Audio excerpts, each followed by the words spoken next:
आप देख रहे हैं सतपुरा नेटवर्क। पेश है दिन भर की खबरें। उत्साह से मना दशहरा, आरएसएस ने किया पथ संचलन।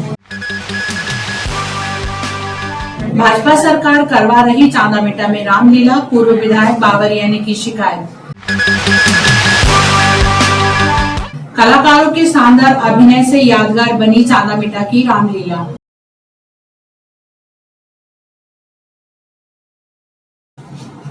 बुराई पर अच्छाई की जीत के पर्व दशहरे को आज क्षेत्र में उत्साह से मनाया गया। मंदिरों में 9 दिनों से चल रही पूजा का समापन हुआ। वहीं लोगों ने आज शस्त्र पूजन किया। अपने प्रतिष्ठान और वाहनों की लोगों ने पूजा की। नए वाहन खरीदे गए। नीलकंठ देखना दशहरे पर शुभ माना जाता है, इसलिए लोग जंगल की ओर भी गए। महाराष्ट्रीयन परिवारों में समी पत्र को सोने के रूप में एक दूसरे को देकर दशहरे की शुभकामनाएं दी। राष्ट्रीय स्वयंसेवक संघ ने परंपरा के अनुसार दशहरे पर पथ संचलन किया। चांदामेटा क्लब से परासय स्टेशन रोड तक संचलन किया गया। घोष के साथ संघ के भगवा ध्वज को लेकर पथ संचलन किया गया।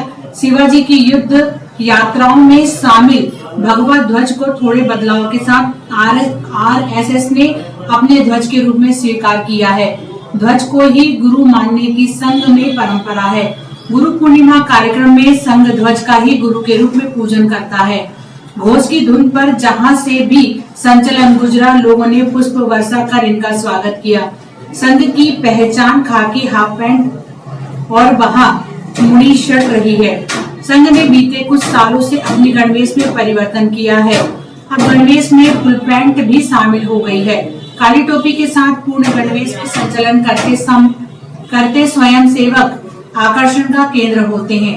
संचलन के समापन पर आरएसएस के विभाग प्रचारक कन्हैया ने स्वयंसेवकों को बौद्धिक दिया।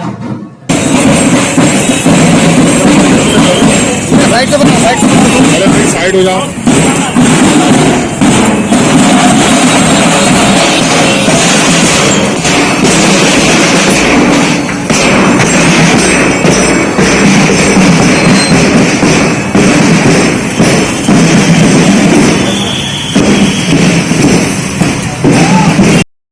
जिस अनुपात में बढ़ना चाहिए कार्य का विस्तार, हमारे जिले में, हमारे नगर में कितनी बस्तियां हैं, कितने मोहल्ले हैं, शाखाओं का उसका अनुपात, उसकी आबादी के अनुसार, आयु के अनुसार हमारे कार्य का विस्तार हो रहा है क्या? हर व्यक्ति काम पर लगा है क्या? इसका हम सबको चिंतन मंथन करने की जरूरत है।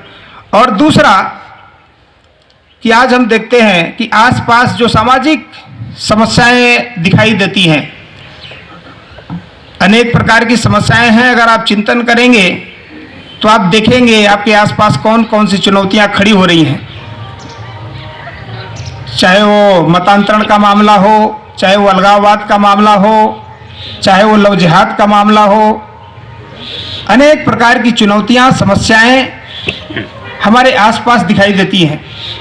विजयादशमी के इस अवसर पर चांदामेटा पंकज स्टेडियम में उज्जैन से आए कलाकारों द्वारा बीते 3 दिनों से रामलीला प्रस्तुत की जा रही है। इस आयोजन को लेकर पूर्व विधायक ताराचंद बावरिया ने प्रदेश की संस्कृति मंत्री उषा ठाकुर को शिकायत की। ताराचंद बावरिया ने बताया कि मध्य प्रदेश की भाजपा सरकार के मुख्यमंत्री शिवराज सिंह चौहान संस्कृति मंत्री उषा ठाकुर के द्वारा संस्कृति मंत्रालय के माध्यम से चांदामेटा में रामलीला का आयोजन किया गया, जिसका पूरा खर्च प्रदेश सरकार के माध्यम से किया जा रहा है। उन्होंने कहा कि कांग्रेस द्वारा इस कार्यक्रम को अपना बताकर प्रचारित किया गया है। कार्यक्रम में भाजपा से जुड़े किसी भी व्यक्ति को आमंत्रित नहीं किया गया, इसकी उन्होंने शिकायत की है। उनकी शिकायत के बाद आयोजन स्थल पर मुख्यमंत्री और संस्कृति मंत्री की फोटो वाले फ्लैक्स लगाए गए, आमंत्रण पत्र बांटे गए। संस्कृति मंत्री के जिस सचिव ने कार्यक्रम में आभार प्रदर्शन के लिए पूर्व विधायक ताराचंद बावरिया को अधिकृत भी किया। ताराचंद बावरिया ने कहा कि जिन भी अधिकारियों द्वारा सरकार के कार्यक्रम को कांग्रेस के कार्यक्रम के रूप में प्रचारित करने में सहयोग किया, सबकी वे शिकायत प्रदेश भाजपा से करेंगे। दशहरे की बहुत शुभकामनाएं, बहुत बधाइयां। चांदामेटा पंकज स्टेडियम में 13, 14 और 15 अक्टूबर 3 दिन का संस्कृति संचालय मंत्रालय द्वारा रामलीला के कुछ प्रसंगों का कार्यक्रम प्रतिदिन 3 घंटे का आयोजित किया गया। यह आयोजन मध्य प्रदेश की भारतीय जनता पार्टी की सरकार यशस्वी मुख्यमंत्री माननीय शिवराज जी चौहान और विभागीय मंत्री माननीय सुश्री उषा ठाकुर जी के मार्गदर्शन में यह कार्यक्रम का संचालन किया गया था। लेकिन क्षेत्र में स्थानीय विधायक सोन वाल्मीकि द्वारा उस कार्यक्रम को उनका व्यक्तिगत कार्यक्रम बताते हुए शासन के मुख्यमंत्री, विभागीय मंत्री और विभाग का कहीं ना भी उल्लेख करते हुए उन्हें इस कार्यक्रम को अपना निजी कार्यक्रम बताते हुए उसका प्रचार प्रसार किया। इसकी भारतीय जनता पार्टी निंदा करती है। प्रोटोकॉल में कोई भी शासन कार्यक्रम हो जनविधि को बुलाया जाता है और इसलिए ये जो कार्यक्रम 3 दिन का चला, आज 15 तारीख है, आज इस कार्यक्रम का समापन होने वाला है। हमारी जानकारी 2 दिन पहले बात आई थी, हमने स्थानीय हमारे विभागीय अधिकारी के मनोज प्रजापति की जानकारी में लाए थे, उनको भी इस पर जानकारी नहीं है। विभाग के संस्कृति विभाग के अधिकारियों ने भी किसी प्रकार की जानकारी नहीं दी है। गोपनीय तरीके से कार्यक्रम किया, जबकि पूरा बजट मध्य प्रदेश सरकार द्वारा आया है और इसलिए भारतीय जनता पार्टी इसकी घोर आपत्ति ली। कल माननीय मंत्री जी से उषा जी से मैंने दूरभाष से पूरी जानकारी दी, उन्होंने संज्ञान लिया और आज विभाग के अधिकारी निर्देशित किया और इसलिए शासन के मुख्यमंत्री और विभागीय मंत्री का वहां पर छाया लगाया गया है और शासन का उल्लेख किया गया। मध्य प्रदेश शासन लगा रहा है, पूरी धनराशि मध्य प्रदेश शासन खर्च कर रही है और इसलिए इस प्रकार के जो काम किए जो भी अधिकारी हैं उनके लिखित में पत्र माननीय मंत्री दिए, उन पर कार्रवाई होना चाहिए। भविष्य इस प्रकार की पुनरावृत्ति न हो, इसलिए आपत्ति हमने दर्ज कराई है और क्षेत्रवासियों से आग्रह करता हूं कि आपके तरफ से माननीय मुख्यमंत्री जी को, विभागीय मंत्री को धन्यवाद देना चाहता हूं। भविष्य में इस प्रकार कार्यक्रम शासन द्वारा इस क्षेत्र मंदिरों में स्थापित किए गए मनोकामना सिद्धि कलश का सिर्फ पूजन के लिए रखे गए कलश होते हैं। इनको लेकर तरह तरह के तर्क दिए जा सकते हैं, लेकिन 9 दिनों तक इनका पूजन करने वाली महिलाओं के लिए कलश नहीं बल्कि कलश के रूप में स्थापित देवी का स्वरूप होता है। सिद्धेश्वरी मंदिर के कलश के विसर्जन के दौरान कलश के साथ महिलाओं के जुड़ाव का भावनात्मक रूप दिखाई दिया। महिलाएं विसर्जन के दौरान रो पड़ी, कलश उनसे लेने के दौरान भी फूट फूट कर रोई। सिद्धेश्वरी मंदिर में 500 कलश रखे गए थे। इनका विसर्जन मंदिर के सामने बनी कृत्रिम कुंड में किया गया।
खेड़पति माता मंदिर में रखे जवारे और कलश का विसर्जन किया गया। हवन पूजन आरती के पश्चात 371 कलशों का विसर्जन मंदिर में बने कुंड में किया गया। कन्या पूजन कर कन्याओं को कन्या भोज कराकर उन्हें फल एवं उपहार स्वरूप पाठ्य सामग्री प्रदान की गई। ललित सूर्यवंशी द्वारा 71 कन्याओं को भेंट दी गई।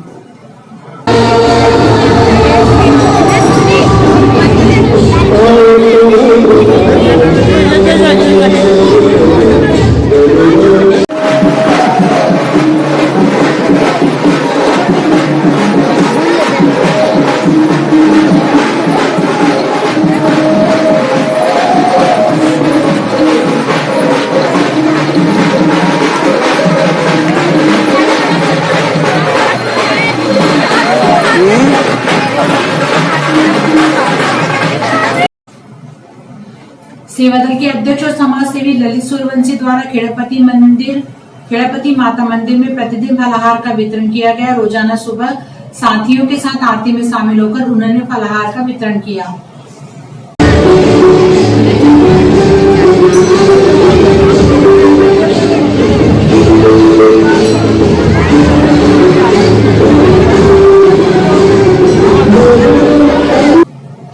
मंच पर खेली जाने वाली रामलीला और पर्दे पर देखी जाने वाली रामायण दोनों में एक बड़ा अंतर है। रामलीला कम संसाधनों में भावनाओं का मंचन है, वहीं पर्दे की रामायण भव्यता, आधुनिकता और संसाधनों के माध्यम से जीवंत प्रदर्शन है। रामलीला सैकड़ों सालों से मंच की शोभा रही है। एक ही व्यक्ति कई पात्रों के रूप में अपना अभिनय करता रहा है। कई बार ये भी हुआ है कि रामलीला में निभाए गए पात्रों से उनके जीवन भर की पहचान बन गई। रामायण जब टीवी में आई तो चमक दमक के आगे मंच का दृश्य और श्रव्य माध्यम प्रभावित हुआ। मंच को भव्यता से जोड़कर संसाधनों के उचित प्रयोग से दर्शकों को फिर से उसी पुराने रोमांच से कैसा जोड़ा जा सकता है, यह चांदामेटा के पंकज स्टेडियम में आयोजित रामलीला से समझा जा सकता है। उज्जैन के कलाकारों के शानदार अभिनय और तकनीक के समावेश से इसे एक भव्य रामलीला बना दिया गया है।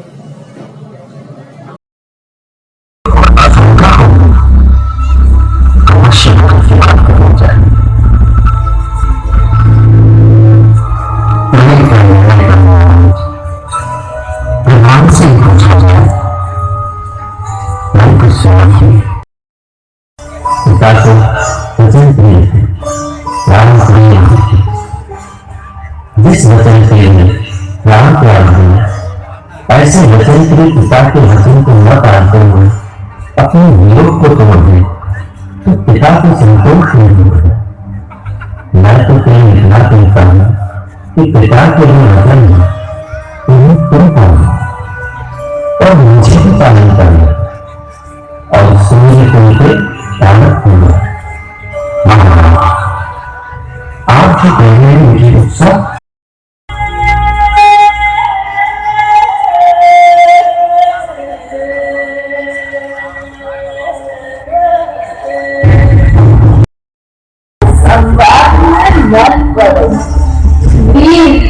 मैं तुम्हारी हूँ, ऐसी निर्लज स्त्री हो, तुमसे विवाह नहीं कर सकता है, तो सिर तोड़कर लज्जा का परित्याग कर चुका हो। अरे निर्लजता देखकर मुझे लगता है तो मुझे वस्तुस्थिति का भान हुआ।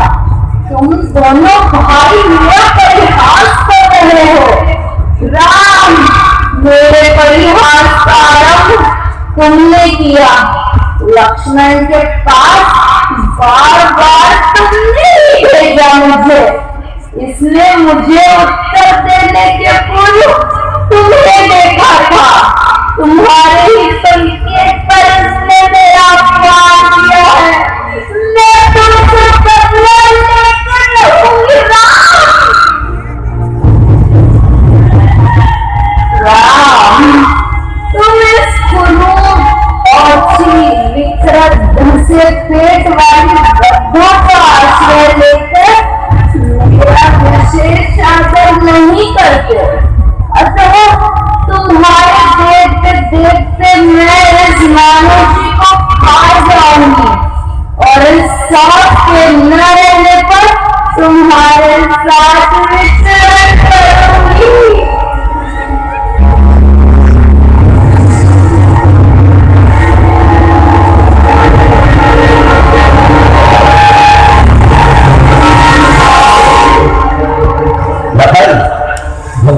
निश्चिंत रहिए।